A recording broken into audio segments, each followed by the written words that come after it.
Selamat sore berkah dalam Pak Greg dan teman-teman. Hari ini saya akan menjelaskan ulang materi bab 5 yang berjudul Memahami Manusia dan Sukacita Akibat Pancasila. Sebelum memulainya, marilah kita berdoa. Dalam nama Bapa dan Putra dan Roh Kudus, amin. Bapa di surga, terima kasih atas segala berkat dan penyertaan-Mu pada hari ini. Bapa, berkatilah selama kami belajar ini, supaya kami dapat memahami makna dari manusia dan sukacita akibat Pancasila. Berkatilah akal dan budi kami Bapa, supaya kami dapat memusatkan perhatian hanya pada pembelajaran. Doa ini kami serahkan kepadamu dalam pengantaran Yesus Kristus. Santo Fransiskus Asisi, doakanlah kami. Amin.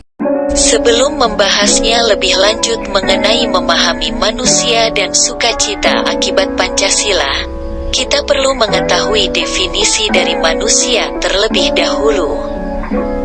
Apa itu manusia?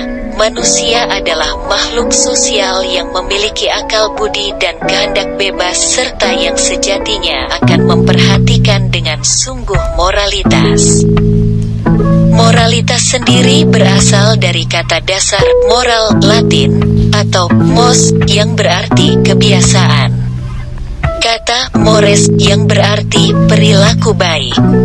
Moral adalah ajaran tentang baik buruk yang diterima umum mengenai perbuatan, sikap, kewajiban, akhlak budi pekerti, dan susila.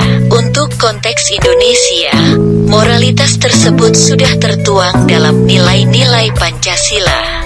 Emile Durkheim mengatakan bahwa sejak zaman primitif, moralitas manusia turut dipengaruhi oleh konsep religius yang diyakini, The Elementary Forms of Religious Life, 1912. Indonesia telah menentukan satu sistem hukum yang sangat jelas sebagai hukum paling utama dan terutama dalam moralitas manusia lintas suku, agama, ras, golongan, yakni ideologi Pancasila. Berdasarkan konsep filosofi kosmodeandrik, menyebutkan bahwa adanya pernyataan bahwa sukacita yang dirasakan manusia seorang diri, egois, hedonis, adalah sukacita semu dan bukan sejati. Sukacita sejati terjadi apabila terjadi harmonisasi antara tiga unsur, yakni manusia, lingkungan, semesta, dan energi ilahi. Dalam bahasa Yunani, sukacita adalah cara, yang berasal dari kata charis, yaitu kata Yunani untuk rahmat langen. Dalam kaitan ini, sukacita, cara, dihasilkan oleh rahmat, charis, atau dihasilkan oleh energi ilahi. Konsep ini sesuai dengan tujuan lahirnya Pancasila, yaitu ideologi Pancasila lahir untuk memberi sukacita bagi semua golongan rakyat Indonesia yang pernah mengalami penindasan dan perendahan martabat oleh bangsa lain selama berabad-abad. Jadi, sukacita yang dihasilkan oleh Pancasila ini bukan kebahagiaan manusia yang sesaat saja, melainkan sukacita sejati yang bersumber dari relasi intens dengan Sang Ilahi.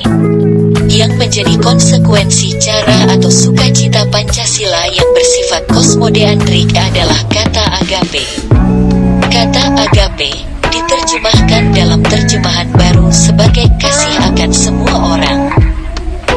Diksi agape menunjukkan kehendak hati yang murah hati dan tidak dapat dikuasai, yang selalu menginginkan kebaikan orang lain tanpa peduli apa yang dilakukan orang itu. Adanya konsep dan rencana membangun sukacita kosmodeandrik bisa saja gagal apabila manusia tidak mampu berelasi dengan unsur penting dalam ontologis baik materialisme maupun idealisme, yakni budaya. Seperti teori budaya menurut Edgar Haskell. Berikut adalah teori tentang kebudayaan menurut Skene.